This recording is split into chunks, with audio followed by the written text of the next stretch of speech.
और बेटा क्या हाल चाल, सब ठीक ठाक। मेरा नाम है लवकेश दुबे और जिस चैनल पर आप लोग मुझे देख रहे हैं उस चैनल का नाम है बोर्ड केमिस्ट्री। पीछे लिखा हुआ है लवकेश दुबे मेरा नाम, बोर्ड केमिस्ट्री चैनल का नाम। तो आज के वीडियो में बात करेंगे भाई क्लास 12 के चैप्टर नंबर 1 सॉलिड स्टेट यानी ठोस अवस्था की। लेकिन वीडियो शुरू करने से पहले आप लोगों से हाथ जोड़कर प्रार्थना कि अगर मेरे वीडियो आप लोगों के लिए थोड़े से भी हेल्पफुल हैं तो प्लीज़ वीडियो को लाइक करें, शेयर करें और चैनल को सब्सक्राइब ज़रूर कर लें, क्योंकि आप लोग जानते ही हैं कि आप लोगों की एक उंगली टच करने से मुझे कितना सपोर्ट मिलता है, हमें बताने की ज़रूरत नहीं है। तो देखो भाई, हम लोग बचपन से पढ़ते आ रहे हैं कि कोई भी पदार्थ हो उसकी 3 अवस्थाएं होती हैं, ठोस, द्रव, गैस। ठीक है, इसमें तो कोई दिक्कत है नहीं। अब इस चैप्टर में पढ़ना है ठोस अवस्था के बारे में। तो उससे पहले एक चीज़ तो समझ लो यार, देखो कोई भी पदार्थ हो वो छोटे छोटे कणों से मिलके बना हुआ। अब वो छोटे छोटे कण या तो परमाणु हो सकते हैं या फिर अणु हो सकते हैं और या फिर आयन हो सकते हैं। ठीक है, तो अब अणु, परमाणु और आयन जो भी हो, जिन छोटे छोटे कणों से मिलके बना हो, चाहे वो अणु हो, चाहे वो परमाणु हो या वो आयन हो, हम अणु, परमाणु और आयन इन तीनों को मिला के एक नाम दिए देते हैं घटक कण। अगर परमाणुओं से मिलके बना है तो घटक कण परमाणु, अगर अणुओं से मिलके बना है तो घटक कण अणु, और अगर आयनों से मिलके बना है तो फिर घटक कण आयन। तो तीनों को मिला के एक नाम दे दिया घटक कण। अब यहाँ से हम ठोस अवस्था की परिभाषा बनाए लेते हैं। तो भाई देखो, ठोस अवस्था में क्या होता है, ठोस अवस्था में जो कोई भी पदार्थ अगर ठोस अवस्था में है तो उसके घटक कण जो है जिनसे भी मिलके बना हो, चाहे वो अणु हो, चाहे परमाणु हो, चाहे आयन हो, माने उसके घटक कण, उनके बीच में फोर्स ऑफ अट्रैक्शन यानी कि आकर्षण बल इतना ज़्यादा होता है, इतना ज़्यादा होता है कि वो एक जगह से दूसरे जगह पे चलने फिरने में असमर्थ होते हैं, माने चल फिर तो सकते नहीं। तो बस यही ठोस अवस्था होती है। अगर कोई पदार्थ ठोस अवस्था में है तो उसके घटक कण अपनी जगह पे फिक्स रहते हैं, एक जगह से दूसरी जगह चल नहीं सकते। अब फिक्स क्यों रहते हैं? क्योंकि उनके बीच में जो फोर्स ऑफ अट्रैक्शन है या आकर्षण बल है वो बहुत ज़्यादा है, इसीलिए। तो बस यही हो गई भाई परिभाषा ठोस अवस्था की, पीछे लिखी हुई है, देख लो। ठोस अवस्था किसी भी पदार्थ की वह अवस्था जिसमें उसके घटक कणों के मध्य आकर्षण बल अत्यधिक होने के कारण वे एक स्थान से दूसरे स्थान पर गति करने में असमर्थ होते हैं, ठोस अवस्था कहलाती है। ठीक है भाई, तो परिभाषा में तो कोई दिक्कत है नहीं, यहाँ तक हो गया। परिभाषा नोट कर लो, फिर उसके बाद इसके 2-4 गुण हैं वो भी बता दें, नोट करो। तो भाई चलो ठोसों के गुणों की बात करते हैं। तो सबसे पहली बात तो बचपन से सुन रखा होगा कि जो ठोस होते हैं उनके आकार और आयतन निश्चित होते हैं, माने उनका जो शेप है वो और जो उनका वॉल्यूम है वो एकदम फिक्स होते हैं। और नहीं तो अगर नहीं फिक्स होते हैं तो तुमने देखा होगा यार, जैसे पानी गिलास में है तो पानी किस फॉर्म में है? लिक्विड फॉर्म में, माने द्रव है, ठोस तो है नहीं। तो पानी गिलास में है तो गिलास जैसा है, तो उसको कटोरी में डाल दिया तो वो कटोरी जैसा बन गया। लेकिन अगर उसी जगह पे बर्फ हो तो बर्फ तुमने जिस बर्तन में जमाई है तो उसका वैसा ही आकार है। बर्फ अगर भगोने में जमाई है तो उसको गिलास में नहीं डाल पाओगे, और अगर गिलास में डालनी है तो पहले उसको पिघलाना पड़ेगा, माने उसकी अवस्था जो है वो कैसी करनी पड़ेगी? द्रव करनी पड़ेगी। ठोस अवस्था में तो नहीं जाएगा। तो ठोसों का सबसे पहला गुण कि इनके आकार और आयतन कैसे होते हैं? निश्चित होते हैं। ठीक है, तो लिख लो भाई एक ये गुण, इनके आकार व आयतन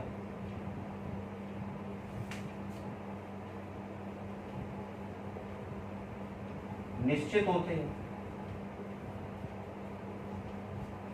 ठीक है भाई। दूसरी बात, आकार तो आयतन निश्चित हो गई। अब दूसरी बात ये है कि ठोस जो होते हैं उन्हें अगर हम ऐसे करके दबाएं तो दबते नहीं हैं। दबाने में दबते हैं? नहीं दबते हैं। और अगर उनको इस तरीके से मोड़ना चाहें तो मुड़ते भी नहीं हैं। तो इसका मतलब क्या हुआ कि ये ठोस कैसे होते हैं? असंपील्ड, मतलब जो पदार्थ ऐसे दबाने पे दबते नहीं है उनको कहा जाता है असंपील्ड, ठीक है। और अगर उनको ऐसे लचाएं तो लचेंगे भी नहीं, मतलब लचीले नहीं होते हैं। तो ऐसे पदार्थ जो लचीले नहीं होते हैं, मतलब सॉफ्ट नहीं होते हैं, कैसे होते हैं, कठोर होते हैं, दृढ़ होते हैं। तो दूसरा गुण ये हो गया कि ठोस कैसे होते हैं, असंपील्ड माने दबाने से दबते नहीं हैं, और दूसरे कैसे होते हैं, दृढ़ होते हैं, कठोर होते हैं, लचीले नहीं होते हैं, ठीक है। तो ये भी नोट कर लो। दूसरा नंबर,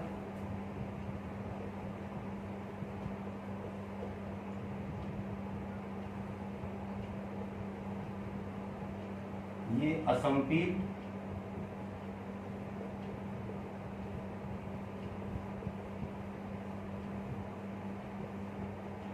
वह कठोर होते हैं। असंपील्ड का मतलब दबाने से जो ना दबे वो असंपील्ड, ठीक है, और दबाने से जो दब जाए वो संपील्ड। और कठोर का तो मतलब समझते ही हो, ठीक है। तीसरे नंबर का गुण देखो भाई, और क्या गुण हो सकता है, इनके गलनांक और क्वथनांक हाई होते हैं, माने इनको गलाओगे यानी कि इन्हें ठोस से अगर द्रव अवस्था में ले जाना है तो बहुत ज़्यादा टेम्परेचर देना पड़ेगा, और अगर द्रव अवस्था से गैस अवस्था में ले जाना है तो और भी ज़्यादा देना पड़ेगा।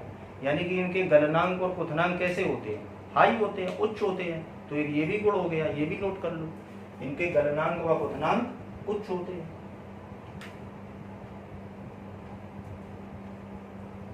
इनके गलनांक व क्वथनांक कैसे होते हैं भाई, उच्च होते हैं, ठीक है। अगला नंबर एक और देख लो। अच्छा एक चीज जानते हो, विसरण, विसरण का मतलब जानते हो, डिफ्यूजन। विसरण का मतलब ये होता है जैसे कि गैस है, गैस किसी सिलेंडर में बंद है, ठीक। अभी सिलेंडर से अगर सिलेंडर को खोलो तो गैस क्या होगा, निकल के अपने आप फैल जाएगी, ठीक है। तो इसी को कहते हैं विसरण, अपने आप फैल जाना, इसी को कहते हैं विसरण। वैसे ही लिक्विड की भी कहानी है। अब लिक्विड जब तक बर्तन में बंद है तब तक तो ठीक है, और बर्तन जैसे ही उस आसपास की जो दीवारें हैं वो हटेंगी, अगर दीवारें हट जाएं तो लिक्विड क्या करेगा, वो भी फैलेगा अपने आप। लेकिन ठोसों में ऐसा नहीं होता है। तो यही जो अपने आप फैलने की जो क्वालिटी होती है इसी को कहते हैं विसरण। तो विसरण जो होता है भाई द्रवों में पाया जाता है, गैसों में बहुत ज्यादा पाया जाता है, लेकिन ठोसों में नहीं पाया जाता है, या फिर पाया भी जाता है तो बिल्कुल ना के बराबर पाया जाता है। तो चौथी प्रॉपर्टी ये होगी कि इनका विसरण कैसा होता है, नगण्य होता है, बिल्कुल नेग्लेबल, ठीक है भाई। तो इसको भी नोट कर ले, इनका विसरण नगण्य होता है। नगण्य माने ना के बराबर, ठीक है भाई। नोट करो इतना, फिर हटाएं। तो चलो भाई, अब बात आती है ठोसों के वर्गीकरण की, यानी कि इनको अब बांटें, अलग अलग टाइप के ठोस होते हैं, इनमें भी कई टाइप है, ठीक है। तो अब कई तरीके से बांट सकते हैं भाई, वर्गीकरण इनका कई तरीके से किया जा सकता है, लेकिन मुख्य रूप से इनका वर्गीकरण दो टाइप से किया जा सकता है। तो नंबर एक, पहला टाइप है भाई ठोसों का वर्गीकरण। इसमें पहला टाइप है घटक कणों की व्यवस्था के आधार पर, मतलब इनके जो घटक कण हैं उनकी जो व्यवस्था है, मतलब किस तरीके से व्यवस्थित है, उनके आधार पे इनको बांटो। तो इस आधार पे भाई ये दो टाइप से बंटते हैं, मतलब दो टाइप के होते हैं व्यवस्था के आधार पे। कौन कौन से दो टाइप के होते हैं, उनका नाम क्या क्या होता है। तो देखो ऐसा करो कि बीच में एक लाइन खींच लें। तो पहले टाइप के जो होते हैं उनको हम कहते हैं क्रिस्टलीय ठोस,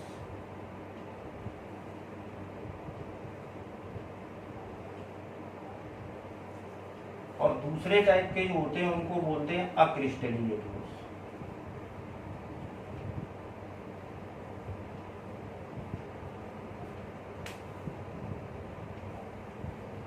माने घटक कणों की व्यवस्था के आधार पर दो टाइप के होते हैं, एक होते हैं क्रिस्टलीय ठोस और दूसरे होते हैं अक्रिस्टलीय ठोस।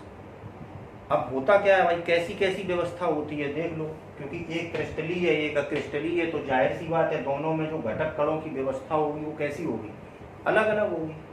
तो पहली चीज सबसे पहली बात तो ये है कि भाई जो क्रिस्टलीय ठोस होते हैं इनमें जो घटक कणों की व्यवस्था होती है वो एकदम नियमित और निश्चित होती है। जैसे कि अगर क्लास में या कहीं फील्ड में बच्चे बैठाए जाते हैं अपने स्कूल में, तो एक तो तरीका ये होता है कि उनको क्लास वाइज लाइन से अच्छे से बैठाया जाए, मतलब डिसिप्लिन अनुशासित तरीके से। और दूसरा ये होता है कभी कभी जैसे लंच या छुट्टी में कि ऐसे ही निकल पड़े कमरे से बाहर सभी बच्चे अपने आप, ना कोई व्यवस्था है ना कुछ, ऐसे ही बैठ गए। ठीक है, तो दो टाइप की व्यवस्था हो गई, जो डिसिप्लिन वाली है, लाइन से तरीके से बैठे हैं, वो होती है नियमित और निश्चित व्यवस्था। और जिसमें कोई व्यवस्था ही नहीं है, बस ऐसे ही निकल के खड़े हो गए जिसकी मर्जी जहाँ खड़ा है, तो वो कैसी हो गई, अनियमित व्यवस्था या अनिश्चित व्यवस्था। तो वही केस इनमें भी होता है, इनके भी घटक कणों का वही हाल होता है। तो जिनमें घटक कण एक निश्चित व्यवस्था में होते हैं उनको बोलते हैं क्रिस्टलीय ठोस, और जिनमें कोई व्यवस्था नहीं होती उनको हम बोलते हैं अक्रिस्टलीय ठोस। ठीक है, तो सबसे पहली बात तो यही। तो नंबर 1,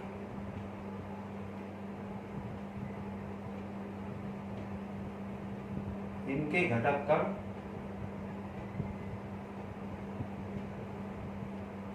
नियमित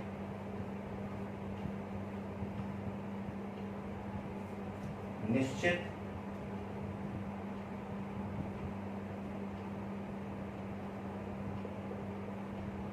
व दीर्घ परास में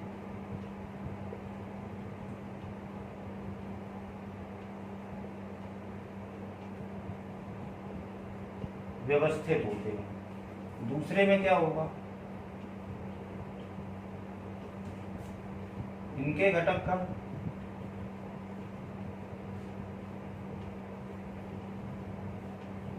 अनियमित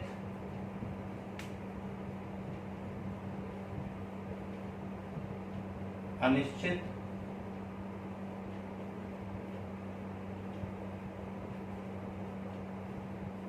व लघु परास में व्यवस्थित होते हैं।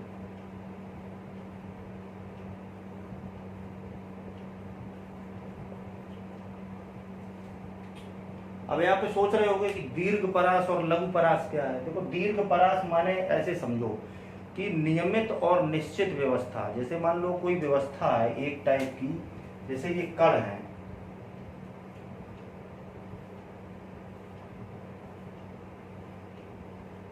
इस तरीके से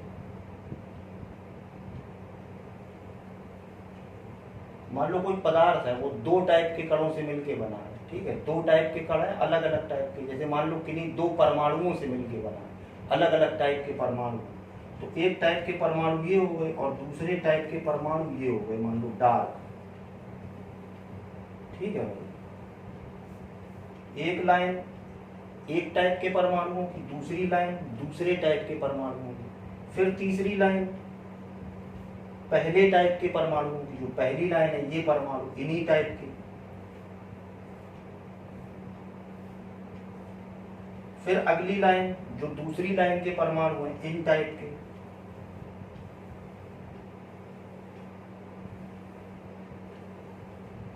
इस तरीके से। ऐसे ही इधर चले जाओ बहुत दूर तक, इधर भी चले जाओ बहुत दूर तक, इधर भी चले जाओ, इधर भी चले जाओ बहुत दूर तक। दूर दूर तक देखोगे तो यही व्यवस्था आएगी कि पहले एक टाइप के जो कण हैं उनकी एक लाइन मिलेगी, फिर दूसरे टाइप के जो कण हैं वो किस तरीके से होंगे, जो पहली लाइन में जो दो कण हैं एक टाइप के, इनके बीच में दूसरे टाइप का कण लगा होगा, दूसरी लाइन में बीच में लगा है वो। तो उसके बाद फिर जो तीसरी लाइन मिलेगी वो बिल्कुल पहले जैसी मिलेगी, फिर उसके बाद चौथी लाइन मिलेगी वो बिल्कुल दूसरे जैसी मिलेगी। मतलब ये एक लॉन्ग रेंज व्यवस्था है। लॉन्ग रेंज मतलब जहां तक देखोगे यही व्यवस्था मिलेगी। माने कुल मिला के ये कहो कि अगर नियमित या निश्चित व्यवस्था वो तभी मानी जाएगी जब काफी दूर तक हो। अब जैसे मान लो व्यवस्था तो बनाई, जैसे तुमने थोड़ी दूर तक सही बैठा ली, लेकिन थोड़ी देर बाद व्यवस्था बदल गई, फिर थोड़ी दूर तक एक व्यवस्था चली फिर बदल गई।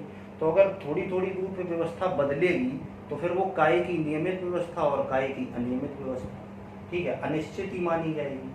तो कुल मिला के ऐसे समझ लो कि अगर दीर्घ परास व्यवस्था है तो ही वो नियमित और निश्चित बोली जाएगी, और लघु परास व्यवस्था है तो इसका मतलब ये है कि कोई व्यवस्था ज्यादा दूर तक टिकती नहीं है, यानी कि वो कोई व्यवस्था ही नहीं है, यानी कि वो व्यवस्था कैसी है, अनियमित और अनिश्चित है।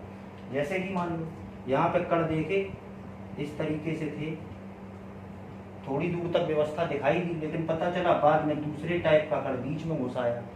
ठीक है, तो थोड़ी दूर तक यानी कि लघु परास में दिखाई दी, उसके बाद बदल गई। फिर उसके बाद दो कण इस टाइप के आए, फिर एक कण दूसरे टाइप का आ गया। वैसे यहाँ पे बीच में एक कण ये वाला आ गया, फिर ये वाला आ गया, फिर बीच में ये वाला आ गया।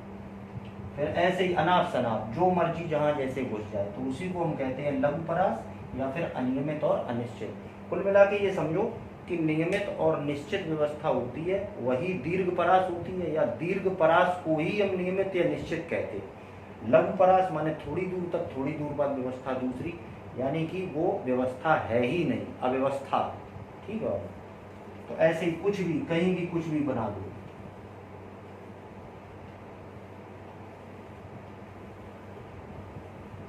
कुछ भी बना दिया, कोई व्यवस्था ही नहीं। ठीक है, तो इतनी बात समझ में आई होगी। पहला, घटक कणों की नियमित, निश्चित और दीर्घ परास व्यवस्था, जैसा कि दिख रहा है दूर दूर तक यही व्यवस्था मिलेगी। अक्रिस्टलीय ठोस जो होते हैं इनकी व्यवस्था कैसी होती है? अनियमित, अनिश्चित, यानी कि कहें तो लघु परास। ठीक है, तो इतना नोट करो, फिर इसको हटाएं, फिर दूसरी प्रॉपर्टी देखते हैं। हटाएं इसको। वही क्रिस्टलीय ठोस जो होते हैं इन्हें हम वास्तविक ठोस कहते हैं।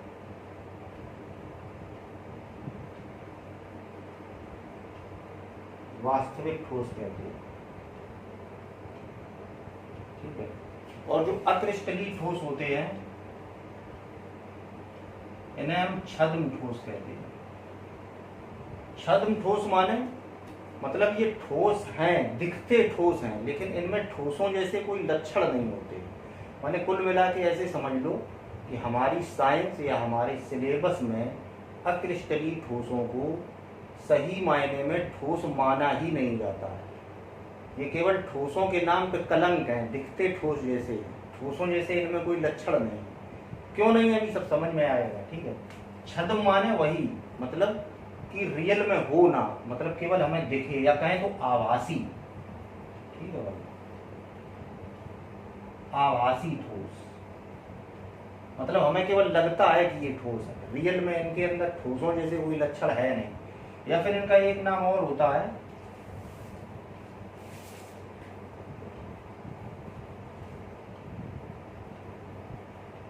अतिशीतित द्रव। माने ये मान के चला जाता है कि ये द्रव है, ठोस नहीं है, लेकिन ये ठंडा करके ठोस में बना दिए गए हैं। कुल मिला के जब इसी से सिद्ध होता है अतिशीतित द्रव, इस नाम से ही पता चल जाता है कि ये ठोस है ही नहीं, क्योंकि इनका नाम ही रख दिया अतिशीतित द्रव। मतलब सुपर कूल्ड लिक्विड कहते हैं। सुपर कूल्ड लिक्विड मतलब अच्छे से ठंडे हैं इसलिए ठोस दिख रहे हैं, लेकिन वैसे इनमें ठोसों जैसे लक्षण नहीं है। अगर इसका कोई एग्जाम्पल लेना हो तो करके NCERT बुक में लिखा भी रहता है कि एक एग्जाम्पल दिया रहता है कि पुराने मकानों की जो कांच के शीशे की खिड़कियां होती हैं उनमें देखोगे तो नीचे साइड में कांच मोटा हो जाता है। ठीक है, तो मोटा किस लिए हो जाता है? क्योंकि अब कांच है तो वैसे तो ठोस दिखता है, लेकिन वो नीचे मोटा क्यों हो जाता है? इसका मतलब है कि ठोस अवस्था में भी मतलब हमें ठोस दिख रहा है, फिर भी उसके अंदर बहने का गुण मौजूद है, यानी कि ऊपर से नीचे की तरफ वो बहा है, इसीलिए तो नीचे मोटा हो गया है। तो इसीलिए इनको कह दिया गया कि ये ठोस है ही नहीं। ठीक है, छद्म ठोस है या फिर आभासी ठोस है या फिर अतिशीतित द्रव है। अगली बात, तीसरी बात और क्या है? जो क्रिस्टलीय ठोस होते हैं भाई इनके गलनांक और क्वथनांक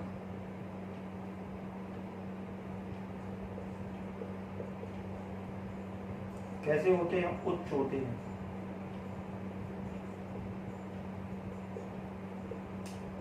ये बात हमने जब ठोस अवस्था की जब प्रॉपर्टीज दिखाई थी तब भी बताया था, तो वहां पे शायद किसी बच्चे के दिमाग में आया हो कि नहीं सर ठोस प्लास्टिक भी तो ठोस है, उसको तो हम थोड़ी सी आग दिखाएं तुरंत पिघल जाती है। ठीक है, तो भैया प्लास्टिक जो होती है वो अक्रिस्टलीय ठोसों के अंतर्गत आती है। अक्रिस्टलीय ठोसों को हम लोग ठोस मानते ही नहीं। ठीक है, वो केवल दिखती ठोस है, क्योंकि अक्रिस्टलीय ठोस का जो एग्जाम्पल लेंगे हम उसके अंदर लेंगे कांच है, प्लास्टिक है, रबड़ है। ठीक है, रबड़ कैसी होती है? लचीली होती है। और हमने ठोस अवस्था की जो प्रॉपर्टी दिखाई थी उसमें क्या लिखाया था? ये कैसे होते हैं? कठोर होते हैं।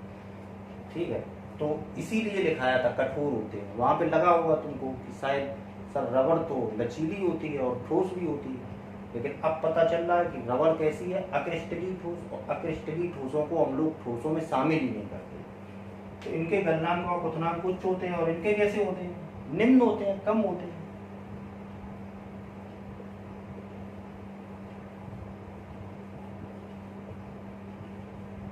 गलनांक और क्वथनांक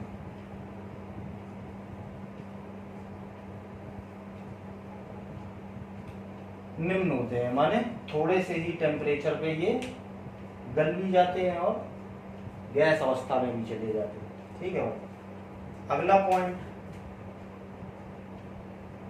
अच्छा अगला पॉइंट जो इनका है चौथा नंबर, ये थोड़ा इंपॉर्टेंट है और इसको समझना भी जरूरी है। क्या है देखो, जो क्रिस्टलीय ठोस होते हैं इनकी जो प्रकृति होती है वो होती है विषमदैशिक।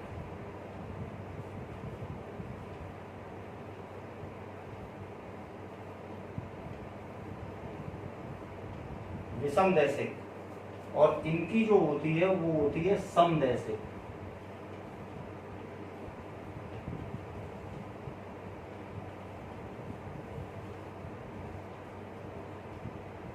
अब ये बात समझनी जरूरी है भाई, विषमदैशिक और समदैशिक क्या होते हैं। तो विषमदैशिक का मतलब होता है कि अलग अलग दिशाओं में अलग अलग गुण दिखाई दे, भौतिक गुण अलग अलग दिशाओं में अलग अलग गुण दिखाई दे।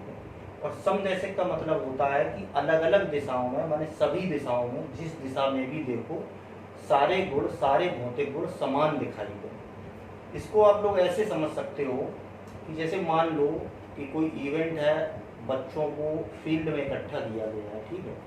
अभी बच्चों को एक सिस्टम से बैठाला गया है, मान लो बॉयज़ की वो अलग है, गर्ल्स की अलग है, टीचर अलग बैठे हुए हैं, ठीक है। तो ये तो हो गई एक सिस्टमैटिक व्यवस्था, ठीक है, जो कि क्रिस्टलीय ठोसों में होती है, नियमित व निश्चित बोला था, ठीक है। और अक्रिस्टलीय ठोसों में कैसी होती है, अनियमित और अनिश्चित। माने अगर सारे बच्चे, टीचर, बॉयज, गर्ल्स सब आपस में मिक्सअप हो जाए, वो कैसी हो गई, अनियमित और अनिश्चित। अब ध्यान दो, जैसे कि मान लो निश्चित और नियमित व्यवस्था, बॉयज अलग बैठे हैं, गर्ल्स अलग बैठी हैं, टीचर्स अलग बैठे हैं, तो ऐसे में आप लोग एक साइड घूमोगे, जैसे इस साइड घूमे तो इस साइड क्या दिखाई देगा, बॉयज दिखाई देंगे, ठीक है। अब डायरेक्शन चेंज करो, यानी कि डायरेक्शन बदलो, दिशा बदलो, दूसरी दिशा में देखा तो दूसरी में दिशा में देखोगे तो क्या मिलेगा, क्या दिखाई देगा, गर्ल्स दिखाई देंगी। यानी कि डायरेक्शन चेंज की, दिशा चेंज की तो हमें अलग चीज दिखाई दी, इधर बॉयज दिखाई दे रहे थे, इधर गर्ल्स दिखाई दी, तो गुण बदल गए।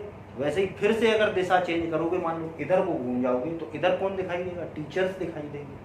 तो यानी कि अलग अलग दिशाओं में अलग अलग गुण।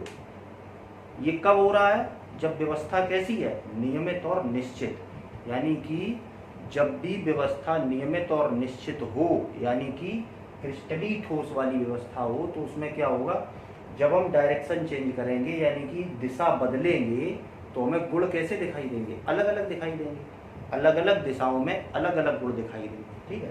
तो इसी चीज को कहते हैं, मतलब different properties in different direction, अलग अलग दिशाओं में अलग अलग गुण, इसी को कहते हैं विषमदैशिक, जो कि तभी संभव है जब व्यवस्था कैसी है, नियमित और निश्चित।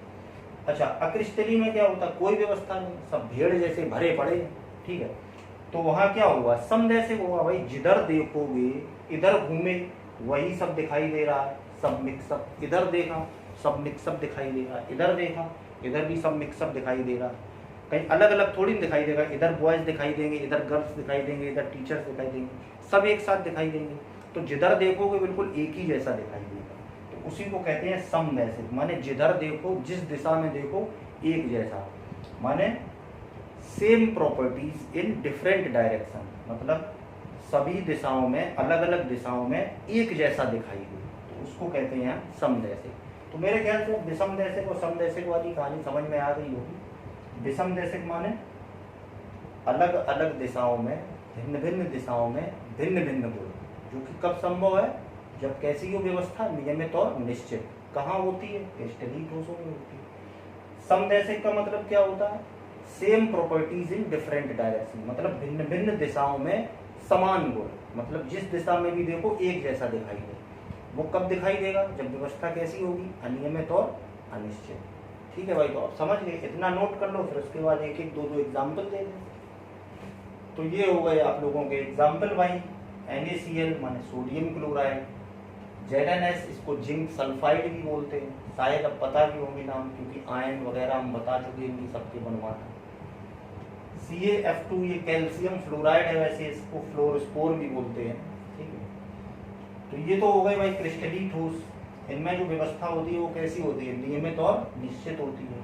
उसके बाद अक्रिस्टलीय ठोसों में कांच है, रबड़ है, प्लास्टिक है, ये सारे कैसे हैं? अक्रिस्टलीय ठोस, यानी कि ये ठोस जैसे केवल दिखते हैं, लेकिन इनमें ठोसों जैसे कोई लक्षण होते नहीं हैं।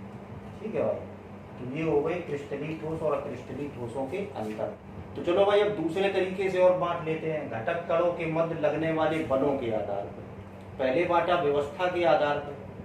व्यवस्था अगर नियमित है, निश्चित है, अनुशासित है, डिसिप्लिन में बैठे हैं सब, तो क्रिस्टलीय, और अगर डिसिप्लिन में नहीं बैठे हैं तो अक्रिस्टलीय। अब दूसरा वर्गीकरण आया कि घटक कणों के बीच में कैसे बल कार्य कर रहे हैं, घटक कणों के बीच में बल कैसा काम कर रहा है, तो उसके हिसाब से भी बांट लो। तो देखो भाई, उसके हिसाब से जो पहला टाइप है वो है आयनिक ठोस।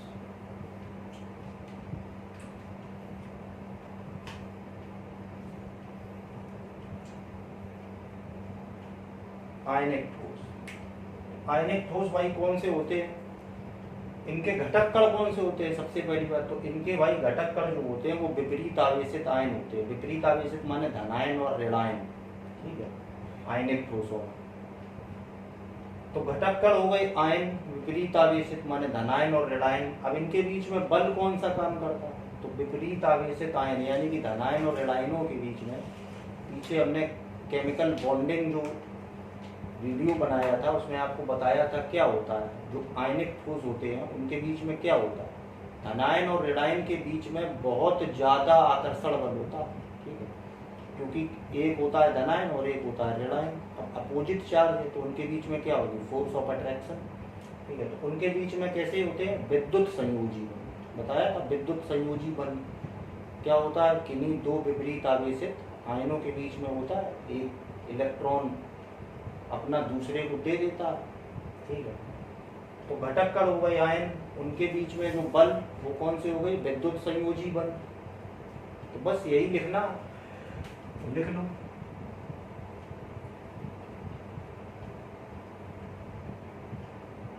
इनके घटक कण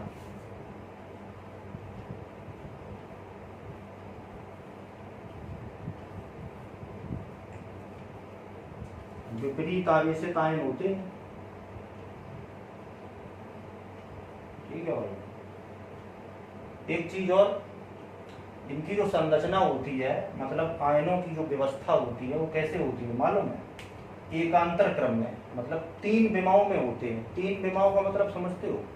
जैसे कि एक विमा ये हो गई, ऐसे ऐसे, जैसे कि ऐसे ऐसे हम लिख रहे हैं, एक विमा ये, ठीक है, ये वाली। दूसरी विमा ये हो गई, ये एक विमा ये, मतलब इस तरह से। ठीक, दूसरी विमा ये इस तरह से। ठीक है, और तीसरी विमा ये वाली। तो 3 विमाएं यही होती हैं, 3 विमाएं जानते हो। अब ये बोर्ड है, जैसे ये बोर्ड है तो ये 2 विमाओं में, मतलब ऐसे और ऐसे। अब तीसरी विमा इसमें इस तरीके से तो हम नहीं लिख सकते, मान लो ऐसे ऐसे लिखेंगे या फिर ऐसे ऐसे लिखेंगे। तीसरी विमा ये वाली। ठीक है, तो इनके जो घटक कण होते हैं वो कैसे होते हैं, व्यवस्थित कैसे होते हैं? ये देखो 3 विमाओं में, मतलब त्रिविम में, जिसको बोलते हैं त्रिविम माने 3 विमाएं। तो त्रिविम में एकांतर क्रम में व्यवस्थित हो रहे हैं। एकांतर क्रम का मतलब कि एक धनायन एक ऋणायन, एक धनायन एक ऋणायन। ठीक, अभी दिखाएंगे। विपरीत आवेशित आयन होते हैं जो, ये भी लिख लो सही रहेगा, एकांतर क्रम में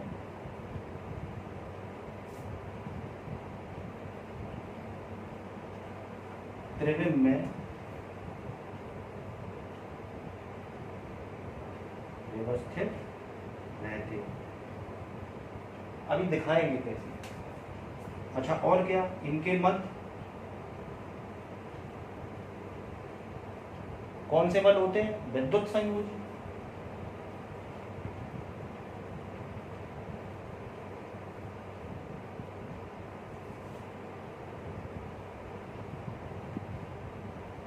विद्युत संयोजी बल या बल जो भी कहो कार्य करते हैं।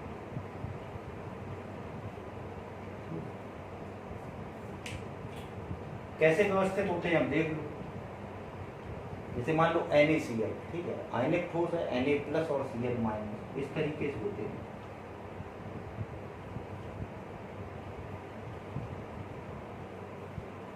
इस तरीके से एकांतर क्रम में, ऐसे आगे इधर भी ऊपर भी। अब जैसे ये Na है तो इधर देखो Na के बाद Cl, फिर उसके बाद Na, फिर Cl, मतलब प्लस माइनस। उसी तरह नीचे भी, अब ये प्लस है तो इसके नीचे कौन सा आएगा? माइनस, इस तरीके, ठीक है। उसके नीचे Cl माइनस, अब ये Cl माइनस है तो इसके नीचे आएगा Na प्लस, इसके नीचे आएगा Cl माइनस, इसके नीचे क्या आएगा? Cl माइनस, अब इसके नीचे Na प्लस, इसके नीचे Na प्लस, इसके नीचे Cl माइनस, ठीक है। तो ये हुआ एकांतर क्रम। अब देखो ये हमने भाई तुमको केवल दो विमाओं में दिखाया है, मतलब ऐसे ऐसे और ऐसे ऐसे। अब तीसरी विमा यानी कि इसके ऊपर एक और रखें, इसके भी ऊपर रखें, इसके भी ऊपर रखें और इसके पीछे भी रखें, मतलब Na इसके भी पीछे एक रखा हो, इस तरीके से। जैसे ईंटों का चट्टा लगाते, पहले ऐसी लाइन लगाएंगे ईंटों की, फिर ऐसी लगाएंगे, फिर उसके बाद क्या करेंगे? फिर उसके ऊपर लगाएंगे। तो ये होगी 3 विमा। तो यहाँ पे 2 विमाएं दिख रही हैं, एक ये वाली, दूसरी ये वाली, और तीसरी तो बना नहीं सकते भाई, इसके ऊपर तो रखनी ही नहीं, ठीक है। मान लो मन में रखा हुआ है, ठीक है। तो यही होता है त्रिविम में और एकांतर क्रम में व्यवस्थित, ठीक है। नोट करो, फिर आगे बढ़ो। चलो भाई गुण देख लो इनके, किसके? आयनिक ठोसों के, ठीक है। नंबर 1, सबसे पहली बात तो यही कि इनके गलनांक क्वथनांक हाई होते हैं, आयनिक ठोसों के बहुत हाई होते हैं, ठीक है भाई।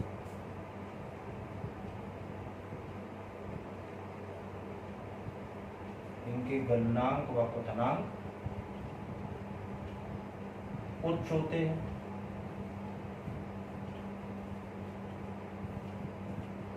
और क्या गुण है भाई? और बताओ। ठोस अवस्था में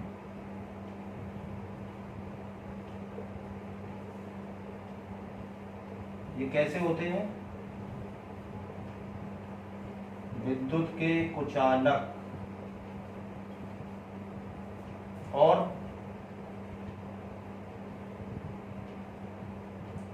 गलित अवस्था में।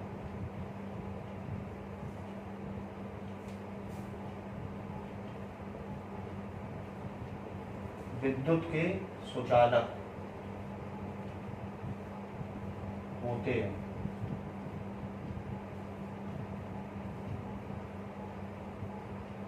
सुचालक कुचालक माने गुड कंडक्टर और बैड कंडक्टर, ठीक है। इलेक्ट्रिसिटी के गुड कंडक्टर और बैड कंडक्टर।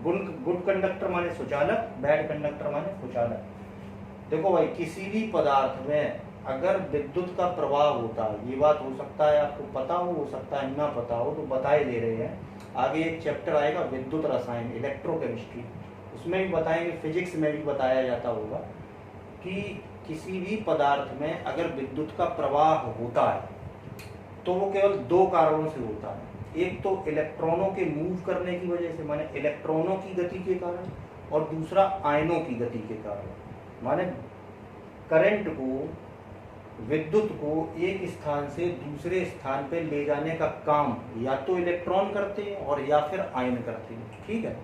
तो अब जैसे मान लो कोई आयनिक ठोस है, तो ठोस अवस्था में उसके जो आयन है वो कैसे रहेंगे? फिक्स रहेंगे अपनी जगह पे, हिलेंगे डुलेंगे तो है नहीं। जब हिलेंगे डुलेंगे नहीं तो करंट को एक जगह से दूसरे जगह कैसे ले जाएंगे? तो इसीलिए ये विद्युत के कैसे होते हैं? कुचालक, ठोस अवस्था में। लेकिन अगर इन्हें गर्म करके गला दिया जाए, अब गल गए यानी कि द्रव अवस्था में चलेगी, तो द्रव अवस्था में क्या है कि भाई मूव कर सकते हैं आयन, यहाँ से वहाँ जा सकते हैं। अब जब जा सकते हैं तो करंट भी ले जाएंगे साथ में, तो इसीलिए गलित अवस्था में कैसे होते हैं? विद्युत के सुचालक होते हैं। तो इसीलिए लिखा है ठोस अवस्था में विद्युत के कुचालक और गलित अवस्था में विद्युत के सुचालक, ठीक है। अगला पॉइंट देखो, और क्या? ये पानी में भी घुल जाते हैं भाई। आयनिक ठोस जितने पानी में घुलनशील होते हैं यानी कि जल में विलय होते हैं, ये भी लिख लो।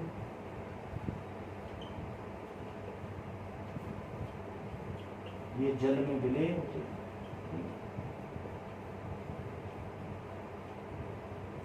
एग्जाम्पल में वही सब NaCl, ZnS, CaF2 इत्यादि। अब यही एग्जाम्पल क्यों बार बार लिखा रहे हैं, ये इसलिए एग्जाम्पल बार बार लिखा रहे हैं भाई इस चैप्टर में भी इन तीनों के बारे में पढ़ना पड़ेगा, ठीक है। तो अभी से जान पहचान बनाते चलो तो अच्छी बात है, नोट करो फिर आगे बढ़ो। चलो भाई देखो, सेकंड टाइप जो होता है वो होते हैं सहसंयोजी ठोस। सहसंयोजी ठोस या फिर इनको नेटवर्क ठोस भी कहते हैं, ठीक है। ये भी इन्हीं के अंतर्गत आते हैं। घटक कणों के मध्य लगने वाले बलों के आधार पर जो वर्गीकरण कर रहे हैं, उसमें पहला वाला हो गया आयनिक ठोस और दूसरा हो गया सहसंयोजी ठोस या फिर नेटवर्क ठोस। इनमें क्या होता है भाई, इनके घटक कण जो होते हैं वो कैसे होते हैं, परमाणु होते हैं। आयनिक ठोस में घटक कण आयन होते हैं और इनके घटक कण होते हैं परमाणु। अब ये तो सब याद रखने वाली चीज है, बस जान लो, ठीक है। और अब परमाणु होते हैं और एक दूसरे के साथ सहसंयोजी बंध द्वारा जुड़े होते हैं। सहसंयोजी बंध क्या होता है पता है, नहीं पता है तो पिछले वीडियो में केमिकल बॉन्डिंग के जो वीडियो है उनमें बताया, देख लेना। पिछले जो बेसिक के वीडियो है हम बताएं आप लोगों की, ये चैप्टर वाले जो वीडियो है इन्हें देखने से पहले पीछे हमने 5, 6, 7 बेसिक के वीडियो बना रखे, ठीक है। तो अगर 11th में, 9th में, 10th में कुछ नहीं पढ़ा है तो वो 5, 6, 7 वीडियो है, पहले उनको देख लो। उनके सबके लिंक जो है इस वीडियो के डिस्क्रिप्शन में डाल देंगे, ठीक है। अगर कोई दिक्कत है, वैसे तो मिल ही जाएंगे, अगर नहीं मिलेंगे तो डिस्क्रिप्शन में लिंक डाल देंगे। पहले उनको देख लेना फिर आगे इधर आना, तो सारी बात समझ में आएगी, ठीक है। तो घटक कण इनके कौन से होते हैं, परमाणु, और जिनके बीच में जो बॉन्डिंग होती है या जो बल होते हैं वो कौन से होते हैं, सहसंयोजी बल। सहसंयोजी बल बता रखा है हमने, वही बराबर की साझेदारी इलेक्ट्रॉनों की। तो ये हो गया भाई। इसके बाद इसके गुण देख लो। गलनांक क्वथनांक हाई होते हैं, उच्च होते हैं। सामान्यता विद्युत के कुचालक होते हैं। सामान्यता वाली बात है, वो सामान्यता इसलिए लगा दिया कि कहीं कहीं अपवाद तो आ ही जाते हैं। अब पता चले हम कहते हैं विद्युत के कुचालक होते हैं, तो पता चले आप लोगों में से कोई आ जाए ग्रेफाइट का एग्जाम्पल लेके, सर लो आपने ग्रेफाइट जो एग्जाम्पल दिया है ये तो विद्युत का चालक है, इसमें तो कंडक्टेंस है, लाइट कंडक्ट करता है इलेक्ट्रिसिटी, ठीक है। तो इक्का दुक्का की बात अलग है, सामान्यता की बात कर रहे हैं, ठीक है। अच्छा, तीसरा सामान्यता जल में अविलय होते हैं, तो यहाँ भी सामान्यता वाली बात है, ठीक है। एक आध अपवाद हो तो कह नहीं सकते, जनरल वाली बात। तो इतना नोट करो भाई, फिर उसके आगे बताएं। तो अगला है भाई आणविक ठोस, ठीक है। आणविक ठोस देख लो। तो इनके घटक कण अणु होते हैं, नाम से ही समझ में आता है आणविक ठोस अणु, ठीक है। तो इनके घटक कण कौन से होते हैं, अणु होते हैं। जिनके बीच में बंध कौन से काम करते हैं, कौन से बल काम करते हैं, तो बल काम करते हैं भाई ये तो हाइड्रोजन बॉन्ड होगा और या फिर वान डर वाल्स बल होंगे, ठीक है। पता ही है वान डर वाल्स बल, अगर केमिकल बॉन्डिंग देखोगे तो उसमें सब पता चल जाएगा। तो इनके बीच में घटक कण होते हैं अणु और इनके बीच में जो बॉन्ड काम करते हैं वो काम करते हैं कौन कौन से, हाइड्रोजन बंध हो सकते हैं या फिर वान डर वाल्स बल हो सकते हैं। दुर्बल वान डर वाल्स बलों द्वारा जुड़े होते हैं, ठीक है। वान डर वाल्स बल तो वैसे ही दुर्बल ही होते हैं, ठीक है, ये तो पता ही होगा, नहीं पता है तो कर लो। इनके घटक कण अणु होते हैं जो हाइड्रोजन बंध अथवा दुर्बल वान डर वाल्स बलों द्वारा जुड़े होते हैं। गुण देख लो। तो गुण में क्या है, कुछ नहीं है भाई, इनके गलनांक व क्वथनांक निम्न होते हैं, तो निम्न तो होंगे ही क्योंकि जुड़े किससे हैं, हाइड्रोजन बंध या दुर्बल वान डर वाल्स बल। तो हाइड्रोजन बंध और वान डर वाल्स बल, इनकी बॉन्ड एनर्जी कितनी होती है ये हमने बता ही रखा है, ठीक है। जो विद्युत संयोजी या सह संयोजी है उनकी 200 किलो जूल से ज़्यादा होती है और इन लोगों की वान डर वाल्स की तो 8 से भी कम होती है और हाइड्रोजन की 8 से 42 तक। तो वैसे भी कैसे होंगे, कमजोर ही है। तो कमजोर है तो फिर इनको गलनांक और क्वथनांक इनका कमी होगा क्योंकि टूटने में ज़्यादा एनर्जी लगनी नहीं है, ठीक। अगला, ये सामान्यता विद्युत के कुचालक होते हैं, सामान्यता वाली बात है, ठीक है। इक्का दुक्का अपवाद कह नहीं सकते। एग्जाम्पल में देख लो तो H2O, लेकिन यहाँ पे देखो बगल में हमने S बना रखा है। S का मतलब है सॉलिड, यानी कि पानी जो है वो सॉलिड स्टेट है, ठोस अवस्था। ठोस अवस्था में क्या होता है, बर्फ, ठीक है। उसके बाद NH3 ये अमोनिया होती है, सामान्य ताप या दाब पे ये भी गैस होती है, ठीक है। लेकिन गैस यहाँ नहीं लिखेंगे, यहाँ S इसलिए बनानी है कि ये ठोस अवस्था में होगी, तब इसको आणविक ठोस कहेंगे ना। अब जब गैस है तो फिर इसको ठोस थोड़ी ना कह सकते हैं, नाम क्या लिखा, आणविक ठोस। तो ठोस अवस्था में इसको लाना पड़ेगा, तभी तो ये इसका एग्जाम्पल बनेगा, गैस में तो बनेगा। उसके बाद CO2 सॉलिड, वैसे तो ये भी गैस होती है, कार्बन डाइऑक्साइड, लेकिन ठोस अवस्था में इसको भी बोलते हैं शुष्क बर्फ, ठीक है। तो जब ये ठोस अवस्था में हो तब ये किसके अंतर्गत आती है, आणविक ठोस के अंतर्गत, ठीक है। तो नोट करो भाई, ये भी नोट करो, फिर हटाए इसको, अगला देखें। तो अगला है भाई धात्विक ठोस। धात्विक ठोस देखो, इन ठोसों में धातुओं के धनायन, देखो एक बात बता दें, आप लोगों को शायद मालूम हो और ना मालूम हो तो बता दें, धातुएं जो होती हैं, जितने भी तत्व धातु हैं, मतलब धातुएं जितनी भी हैं, उनकी सबकी एक बहुत खास प्रॉपर्टी, मतलब एक खास गुण उनके अंदर होता है, और वो होता है इलेक्ट्रॉनों के त्यागने का। मतलब धातुओं की जो प्रवृत्ति होती है, या कहें तो धातुओं के जो परमाणु होते हैं, उनमें ये प्रवृत्ति होती है कि वो इलेक्ट्रॉनों को त्यागते हैं, ठीक है। और अधातुओं की प्रवृत्ति ये होती है वो इलेक्ट्रॉनों को ग्रहण करते हैं। और इवन धातुओं और अधातुओं की केमिस्ट्री में मुख्य पहचान यही है कि इलेक्ट्रॉनों का जो त्याग करते हैं वो धातु, और जो ग्रहण करते हैं वो अधातु, ठीक है। तो होता क्या है कि जैसे मान लो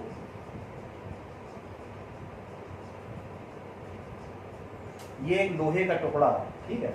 तो लोहे का टुकड़ा है तो जाहिर सी बात है कि लोहे के परमाणुओं से मिलकर बना हुआ। अब लोहे के परमाणुओं की आदत क्या होगी, चूंकि ये धातु है तो इलेक्ट्रॉन त्यागने की आदत है।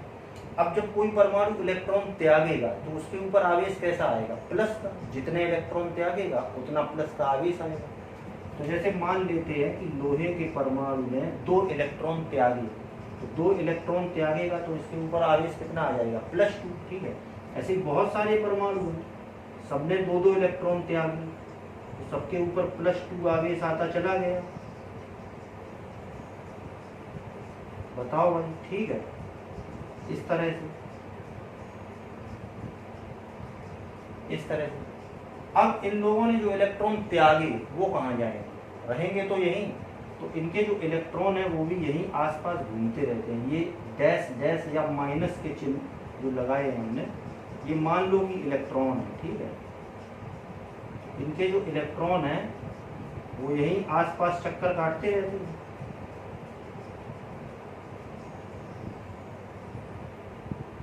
ठीक है। और इन्हीं धातुओं के धनायनों को कार्नेल भी बोलते हैं, ठीक है। हमने लिखा है यहाँ पे कार्नेल। इन ठोसों में धातुओं के धनायन या कहें तो कार्नेल, ठीक है। एक ही बात है, किताबों में लिखा रहता है तो हमने भी कह दिया आप लोगों ने। अब कार्नेल कंफ्यूज ना हो कि क्या होता है कार्नेल, इसलिए बता दिया। तो वही कोई मेटल शीट है, कोई धातु का टुकड़ा है, तो उसमें जो धातुओं के धनायन है उनको कार्नेल बोलते हैं, ठीक है। तो धातुओं के धनायन जो होते हैं और उनके जो इलेक्ट्रॉन है वो भी उनके आसपास ही चक्कर काटते रहते हैं। वही लिखा है, इन ठोसों में धातुओं के धनायन अपने चारों ओर इलेक्ट्रॉनों के बीच घिरे रहते हैं। अब इलेक्ट्रॉन आए कहाँ से, हैं तो उन्हीं परमाणु में, ठीक। लेकिन जब इनको देखा गया, मतलब साइंटिस्ट लोगों ने जो देखा होगा, तो अपने जिससे भी देखा हो माइक्रोस्कोप से, तो ऐसा लगता है, देखने पे ऐसे लगता है कि जैसे इलेक्ट्रॉन जो है वो एक टाइप का पानी जैसा भरा है, ढेर सारे इलेक्ट्रॉन तैर रहे हैं और उनके बीच में धनायन डूबे हुए हैं, ठीक है। तो वही लिखा कि अर्थात इलेक्ट्रॉनों के समुद्र में डूबे रहते हैं। इन ठोसों में धातुओं के धनायन अपने चारों ओर इलेक्ट्रॉनों के बीच घिरे रहते हैं, या फिर अर्थात इलेक्ट्रॉनों के समुद्र में डूबे रहते हैं। ऐसा लगता है ये इलेक्ट्रॉन ऐसे ऐसे ऐसे ऐसे पूरे में चक्कर जैसे काटते रहते हैं। सारे इलेक्ट्रॉन, अभी ये यहाँ है, ये चक्कर काटते काटते इधर पहुँचेगा, ये इधर आएगा, ये इधर, सब ऐसे ऐसे ऐसे चक्कर काटते रहते हैं, ठीक है। तो देखने में लगता है कि इलेक्ट्रॉनों का एक समुद्र जैसा भरा हुआ है, उसमें धनायन तैर रहे हैं या धनायन डूबे हुए हैं, ठीक है। तो इनकी जो संरचना है वो कुछ इस टाइप की होती है। अच्छा हाँ, अब इन धनायन पर देखो, Fe के ऊपर प्लस चार्ज है, परमाणु के ऊपर प्लस चार्ज है, और इनके आसपास क्या है, इलेक्ट्रॉन। तो इनके बीच में कैसा आवेश है, अपोजिट, विपरीत आवेश है। तो विपरीत आवेश है तो जाहिर सी बात है इनके बीच में क्या होगी, फोर्स ऑफ अट्रैक्शन, मतलब आकर्षण बल। तो इसी आकर्षण बल को हम बोलते हैं धात्विक बंध, ठीक है, क्योंकि धात्विक ठोस है तो इलेक्ट्रॉन और इनके जो कार्नेल है, माने इनके जो धनायन है परमाणुओं के, इनके बीच की जो फोर्स ऑफ अट्रैक्शन है उसको हम धात्विक बंध भी बोलते हैं, ठीक है। धात्विक बंध लिखा देंगे अभी नीचे, पहले इतना नोट करो फिर लिखा दो, नोट करो, ठीक है भाई। देखो नोट करके लगा लो, धात्विक धनायन यानी कि धातुओं के जो धनायन है, ठीक है, धात्विक धनायन व उनके प्रभाव क्षेत्र में माने उनके आसपास उपस्थित इलेक्ट्रॉनों के मध्य, धात्विक धनायन व उनके प्रभाव क्षेत्र में उपस्थित इलेक्ट्रॉनों के मध्य लगने वाले बल को क्या कहते हैं? धात्विक बंध कहते हैं। या फिर लिख लो लगने वाले आकर्षण बल को, कुछ भी लिख लो, ठीक है, आकर्षण बल कर लो, ठीक है, यहाँ पे कर लो आकर्षण बल, आकर्षण बल को धात्विक बंध कहते हैं, ठीक है भाई। इतनी बात हो गई, इनके भी एक आध गुण देख लो, क्या है भाई धातुओं के गुण बताओ। नंबर 1, ये कैसे होते हैं?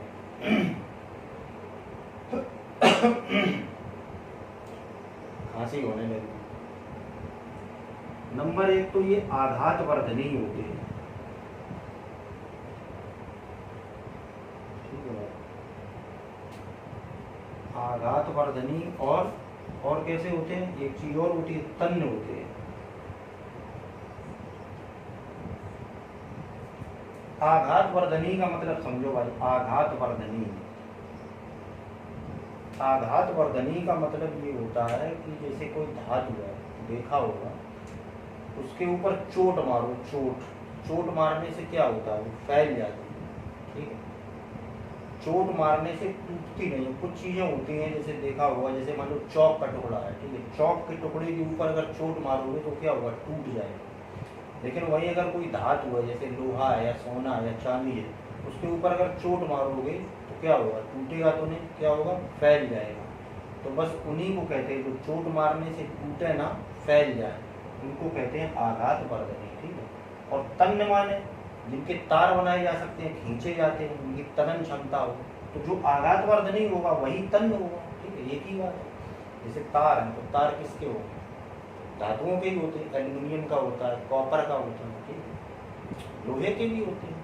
तो आघात वर्धनी एवं तन्य होते हैं। और दूसरी प्रॉपर्टी क्या है? दूसरा गुण बताओ। विद्युत के सुचालक भी होते हैं, ठीक है, करंट भी, जितनी धातुएं हैं सब में करंट चलता है। तो अब ये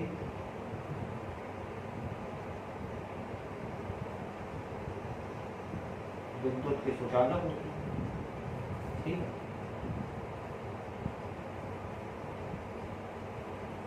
और क्या? बस एग्जाम्पल लिख लो। एग्जाम्पल में बताओ, बहुत से एग्जाम्पल हैं यार, जितनी धातुएं हैं सब धात्विक ठोस के ही एग्जाम्पल है। लोहा और चांदी, सोना, लिख लो। महंगी लिखने में थोड़ी पैसा लग रहा है, क्यों? ठीक है भाई, नोट करो। और इसी के साथ आप लोगों का ये लेक्चर होता है खत्म। अब वीडियो बहुत ज़्यादा लंबी हो रही है तो इसे यहीं रोकते हैं, उसके बाद फिर नेक्स्ट वीडियो में और आगे की बातें करेंगे। तो उम्मीद है आप लोगों को वीडियो अच्छा लगा होगा, और अगर अच्छा लगा हो तो फिर से वही प्रार्थना, लाइक, शेयर एंड सब्सक्राइब। धन्यवाद।